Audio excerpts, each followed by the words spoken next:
Dr. Trinka would like to voluntarily offer to the board to take an indefinite suspension. Through his attorney, Dr. Dominic Trinka surrendered his medical license Thursday, effective immediately, rather than face further disciplinary action by the State Medical Board of Licensure.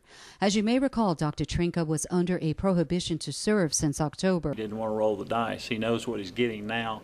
If you go to a hearing, you never know what the results of the board are going to be. State medical officials say Dr. Trinka has been in and out of trouble while practicing medicine in Mississippi.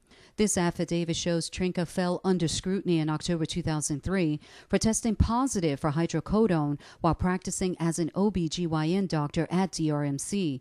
No action was taken because Trinka quit the hospital.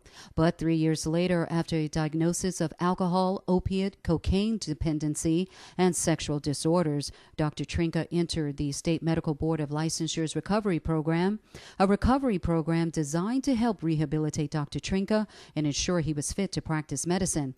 But Trinka has repeatedly violated his contractual recovery efforts over the course of 7 years. Well, he was charged basically with violating the Medical Practice Act, which was not being able to practice with reasonable safety, and our sole responsibility is to protect the public. So there were a number of counts charged against him. Prescribing controlled substances to his family members, staff members, just some of the charges causing the state's recovery program to pull their support. Dr. Trinka's attorney tells us his patients were never at risk.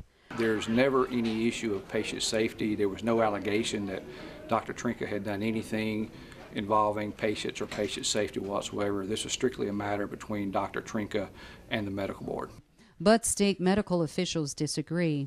Our sole responsibility from the legislature is to protect the public, and so we have no vested interest in going after anyone unless we think that they're harming the public or have the potential of harming the public. With Dr. Trinka unable to continue practice in a Magnolia state, he does have the opportunity of filing a petition before the board in a year to have his license reinstated, but does not mean it will.